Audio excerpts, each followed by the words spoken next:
Na, na, na, na, na, na, na. Na, na, na, na. Hey, Jude. Jude, Jude, Jude, Jude, Jude, Jude. Na, na, na, na, na, na. Na, na, na, na. Hey, Jude. Jude, Jude, Jude, Jude, Jude, Jude. No. No, no. I'll have you know, my kitchen sink is reasonably clean, and it makes me feel good for those that are wondering. Reasonably clean. The strainer's got more yuck in it than I'd like. Come with me. Come with me. Come join me in the beautiful green.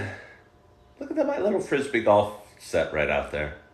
It's my little Frisbee golf set. It's my big silver maple. They're not that good at trees, but they grow real quickly. And the beautiful sunrise over my shoulder. Da da da da da.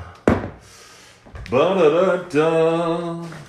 Hey Jude, Jude, Jude, Jude, Jude, Jude, Jude. Nah, nah, nah, nah, nah, nah. Hey, hey, hey, hey. No, no, no, no. Hey, Jude. That's a pretty good angle.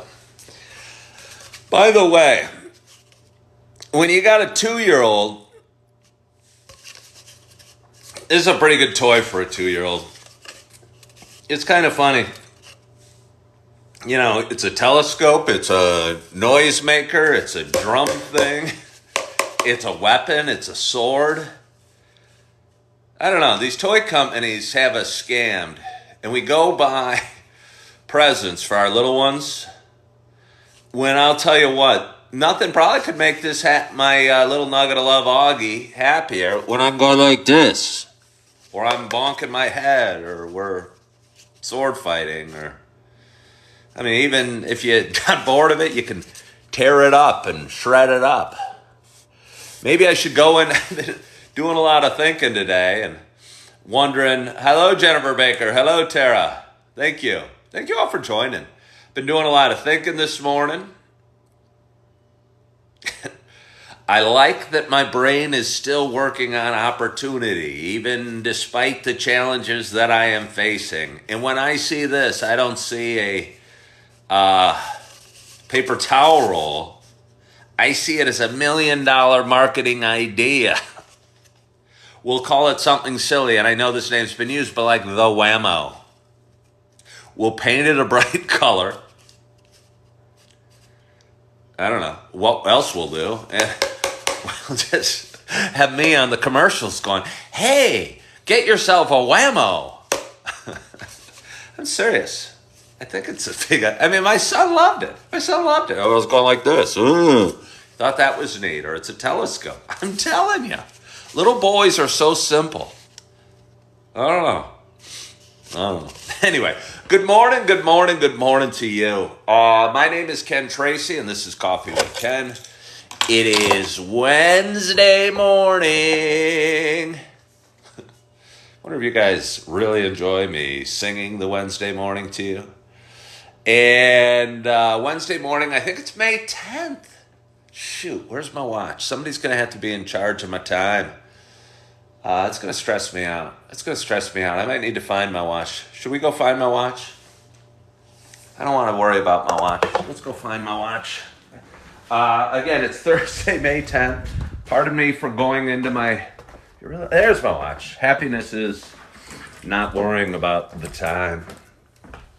I don't have a clock in my... outside of on my stove and on my microwave. I don't have a clock in my living room. I have to get off the live by it's probably 6:20, and I didn't want to be having that, hey, what time is it? Voice inside. Hello, Captain Kenny. It's 6:55. Thank you. Yes, it's the 10th, 5:55. Hey, RJ, thank you. Hello, Anthony. What do I think of real estate? I don't know what I think of real estate. I don't know. I think the market's screwed up. Something's broken. I've never seen it like this. I was doing my intro. Now I'm talking real estate. Maybe I should get back to my intro and come back to real estate in a minute. This is a show I've been doing for quite some time. It's a show about me talking and sharing some feelings. I often light candles at the beginning in the morning. And it's a show about me kind of sharing a little bit about life, sharing a little bit about the ups and downs that we all have, and sharing about some experiences. Just sharing some thoughts of a 54-year-old man that lives in Naperville, Illinois, that's had a few ups and downs in his life. For those that have been watching a while, you know it is more than just a show about me talking. It's also a show about me sharing my love of coffee. No, Anthony, I'm not Mr. Clean or Bruce Willis, but I appreciate it. With that in mind, let me swig some water. I still got like a little taste of toothpaste floating around my mouth. Might ruin this. It wouldn't ruin the coffee taste, but it might confuse the flavor of the coffee. So let me rinse out my mouth a little bit more.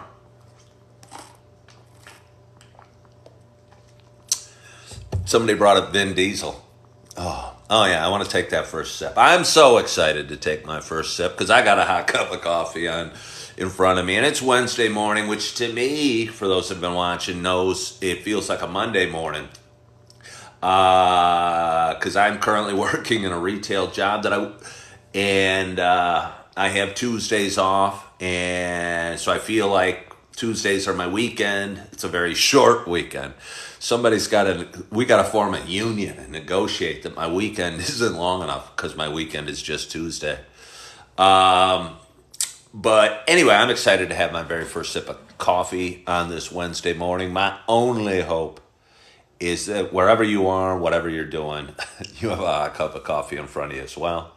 Cheers to us.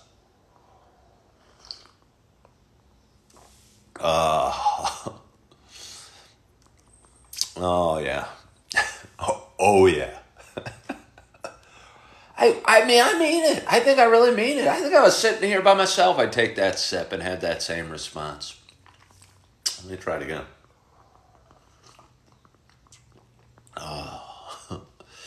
I mean, it's what gets me out of bed. It's what gets me going. It gives me hope. It gives me dreams.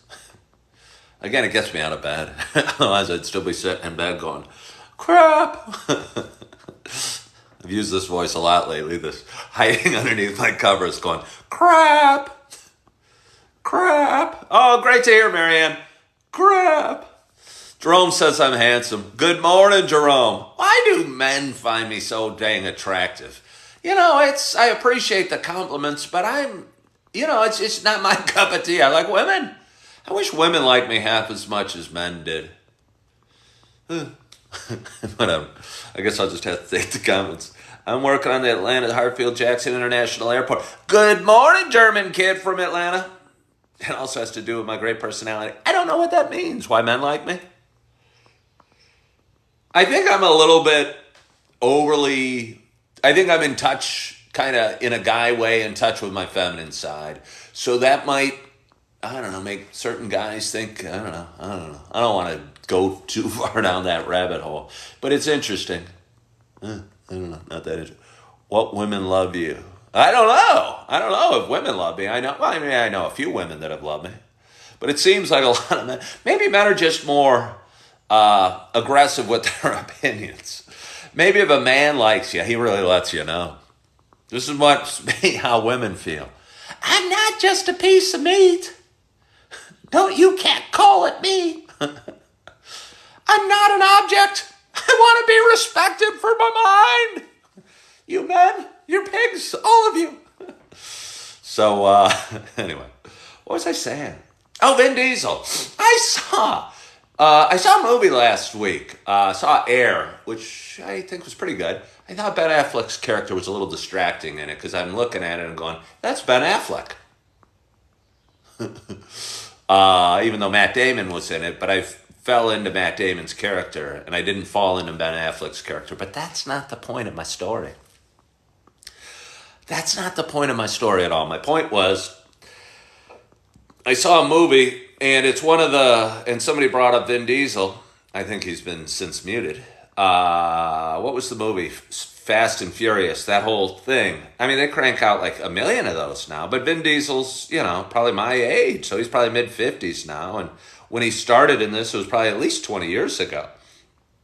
I'll tell you what, anybody out there that's 34 right now and they think their whole life's ahead of you, the next 20 years goes really quick, I promise you that. You're going to be 54. If you're laughing at me, looking at me, going, hey, look at that old guy on my phone.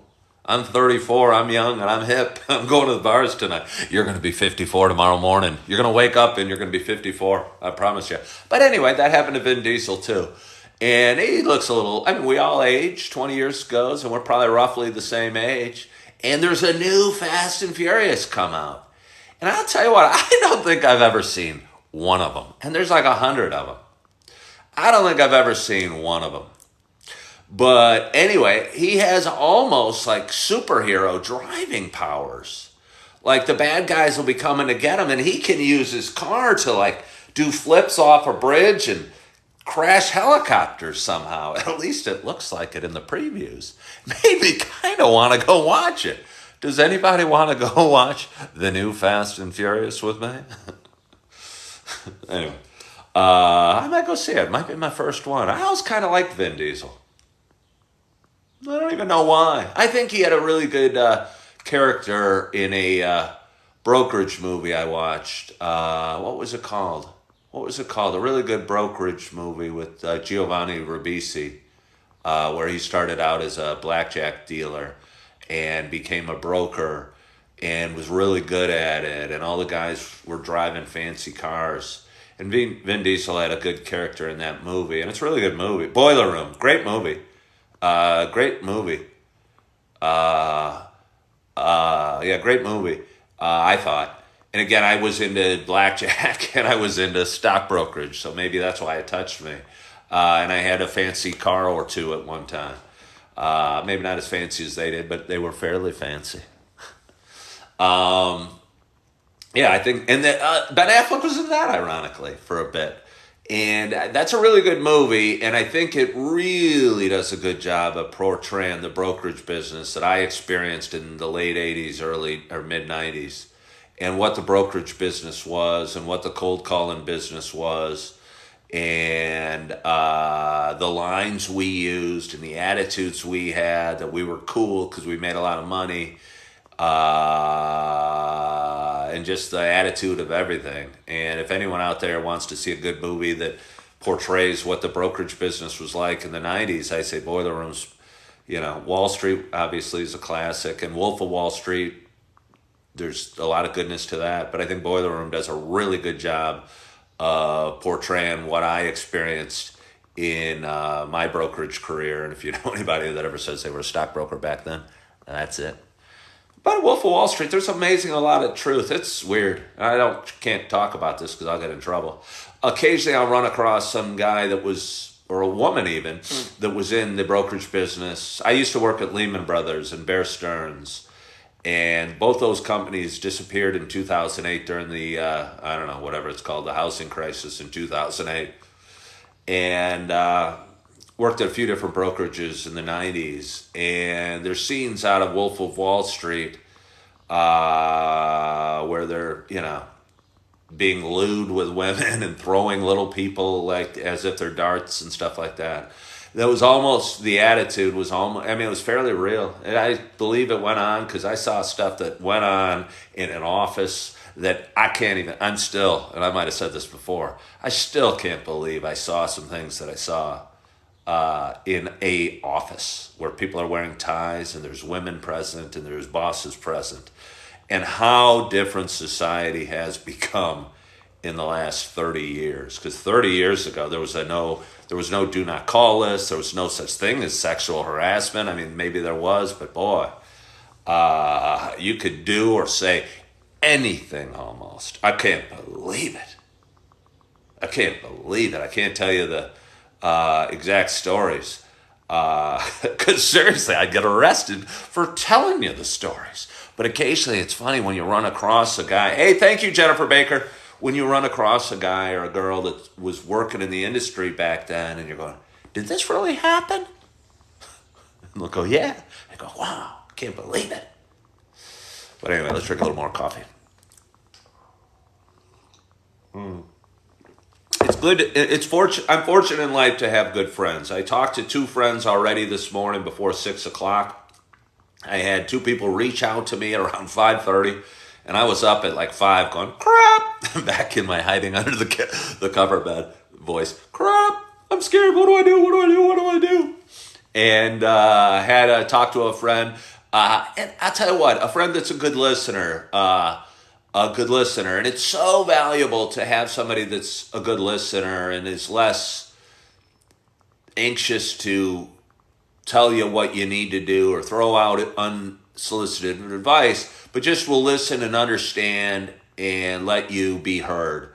Because there's times in life, and I think we all probably have times in life where you're going, crap, back under my cover, and need to express that to somebody. And if it's the type of person that always has the solution or always has the advice or always has their ideas, sometimes that's not what you're looking for, and you just need to go, crap, I'm in trouble, I don't know what to do. And I'm fortunate to have a lot of friends in my life, and I was able to reach out to a couple this morning and just kind of say, crap. And I don't know, which brought me here, which has me laughing, has me smiling. There was a period about 6 months ago where I think I was struggling with I don't know, I was just going through a mid-divorce and mid-crisis and everywhere I looked was a minefield. And I think I've worked my way through the emotional rigmarole. I don't know what the word is. Something like that. The emotional stuff. But haven't gotten through all the challenges yet. And I think I'm a pretty smart guy. And I'm a hard worker. And I lay there in bed and go, I'm working hard. But I'm smart enough to know that my solutions aren't magically going away, or my issues, some of my issues aren't magically going away. I got to figure this out. And I'll sit there and I'll rack my brain. Sometimes I'll go, crap, because that's me hiding underneath. Okay, Captain Getty, thank you for joining. That's my voice of hiding in bed. And trying to figure out some solutions and find answers. And it was just nice to be able to reach out to a couple friends this morning and talk to them for a few minutes and have them, I don't know if it was empathy, I think, empathize with my situation and understand where I'm at a little bit. Because unless you've been there, it's maybe sometimes hard to understand and realize that sometimes you get in a spot and the answer's not so obvious. And I think I'm in that right now. And I think the solutions I need to take would be confusing to most people. And most people wouldn't understand it. And if I don't even want to say it here because, unless you walked in another man's shoes, you might not know. And it's interesting. And I had a brother go through a bunch of stuff for a long time and struggle in ways that I could barely understand and face challenges that I didn't know. And all the time I was looking from afar going, oh my God, I don't know how he's making it through the day or the week or the month or the year. And then one day he didn't make it through the day, the week, the month, or the year. And I just tell you, sometimes life can get you in a bad spot, or you can get yourself in a bad spot. And I'm taking full responsibility for me. I'm happy. I mean, I wouldn't trade my spot with anybody, honestly. Yeah, that's one thing that feels good about not drinking alcohol anymore and letting that go. Is I think I didn't like myself then, and I've learned to now. I think I was just soothing myself, and I don't want to flip back to alcohol, but I think a lot of us bury our stuff under a veil of drunkenness, and I know I did. And over the last year, I've learned to deal with the stuff, the emotions, the anxiety, the sadness, or whatever, in a healthy fashion, and by drinking a hell of a lot of coffee. However, that doesn't mean all your challenges necessarily go away. You just have a more sober way to look at them. and a sober way to hopefully deal with them, and hopefully a way that I don't know, find some solutions. And I think I will. I'm going to, before I go, because I want to get to work today, I committed to a friend that I was going to get work done today, despite that not necessarily being the answer for me. But I wasn't going to do anything crazy today, and I was going to go through my day, and I was going to make it the best day I could. I had somebody suggest how Starbucks saved my life. You're seeing this backwards, but let me tell you, it says how Starbucks saved my life. I think a woman named Julie Davis, who watched my show a couple days. RJ, you'll be proud of me. I bought it. I had my little nugget of love, Augie, with me yesterday afternoon. It was my day off yesterday. And I had my little nugget of love with me yesterday afternoon. And he's so much fun. We went to the park. He's got these new shoes. He's sort of walking right now, but he's not quite walking. I mean, he'll take a few steps, so I guess he's walking. He's not walking very far. And when he's got his shoes on, they're a little harder to walk. But I can see all the other, I was going to say all the other moms. It just happened to be a lot of moms. I'm not a mom. But the parents, I guess, at the playground looking at him because I think he's pretty darn cute. And the joy on his face when he's going down the slides, or I don't know, just everything he does is pretty darn cute. And we went to the library yesterday, and Naperville's got a huge library with a beautiful kid area. He always leaves the kid area and kind of crawls across, kind of slides on his butt, kind of like this when he's got his shoes on. Librarians give him so much attention, and he goes to this area, and then he's kind of looking around, but I'm going, Augie, but the toys are back there. He doesn't seem to care about where the toys are. He wants to go where he wants to go. And again, he was really excited about this. But the library did not have my book, How Starbucks Saved My Life, nor did Anderson's Bookshop in downtown Naperville, for anyone that knows Naperville. And but I did go to a large Barnes & Noble, and they have one copy left. I was looking. I don't know how you're supposed to find books in a bookstore. I didn't know the author. There's no Dewey Decimal System. I guess you do what I did, and you ask an employee to look it up. And I was looking under this, just figuring it was going to be some sort of self-help or whatever, inspiration, but it was under biographies. And I don't know. A son of privilege learns to live like everyone else. Learns to live like everyone else. I don't know. I haven't read it yet. I'm not sure I'm the son of privilege, but maybe I am. I sure like Starbucks, and I'm looking for some answers, so maybe it'll be a good book for me. Good morning, Scott Concrete, and I'm looking forward to reading it. I'll let you know how it goes. I will let you know how it goes. I got it, RJ.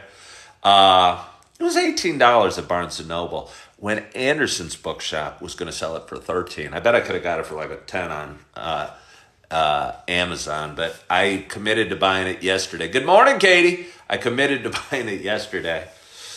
And when the library didn't have it, and then the first bookstore didn't have it, I said, I don't want to go on my coffee show without having this book, and having RJ go, hey, did you buy that book yet? And me having to go, no, I didn't. I failed. My one goal was to buy the book, and I didn't buy it. Hey, thank you so much for following the host. I so appreciate you guys. Appreciate you hopping on with me this morning, sharing a little bit of your Wednesday morning with me, drinking a little coffee. Did I tell you it's the Sumatra? I don't even know if I told you. Hello, Eric Motocross. And I got a lot of fun stuff I got to do in the next few weeks, and a lot of things I got to work out and figure out, and again, it's interesting because it's almost like a puzzle, and I'm looking at it, trying to figure out the next move, or a chess match where your king's in some trouble, and you're trying to figure it out. And I know there's a solution, but sometimes those solutions are hard to find. And it's interesting because I think I have a great attitude about it, and I'm smiling and I'm laughing. I don't feel bummed or I mean, as anxious as I probably should be. But sometimes your king can be in a tough spot, and I don't know. It takes a little longer to figure out how to get them out. And that's where I'm at this morning. So instead of solving all the problems, we're all finding all the solutions, I'm going to do what I keep doing. I'm going to have a great day today. I'm going to enjoy the rest of my coffee. I'm going to have a little breakfast. I'm going to head off to Super Target and get some work done. Stock some shelves, hopefully spread some smiles. And hopefully when I get home tonight, I might actually go to Starbucks and crack open this book and hopefully get a little inspiration, get a little feel good, get a little warm fuzzies. Because sometimes even the guys with the biggest smiles need hugs, need warm fuzzies, and need a little inspiration. Some guy said inspiration is like bathing. You got to do it every day. That's a horrible line. I hate when I try and quote something really a cool quote and I maul it, which I just did. I should look that one up. But there's a good quote about inspiration and bathing, and I forget what it is. But it basically means you need to be inspired every day. And I think I've done a pretty good job at that. And I think, I don't know, somehow faith. I don't know. I don't think I could have done this a few years ago and faced what I'm facing now with a smile. And somehow, some way, I'm able to do it. And I'm proud of that. I'm proud of myself. And I want to thank you guys so much for watching. One more sip of coffee. I hope you guys have a wonderful, wonderful day. I hope you are feeling good. I hope you are excited about the day. I hope you're feeling a little bit inspired. I hope you are loving yourself. I hope you are forgiving yourself. And as always, I hope to talk to you soon. Bye-bye.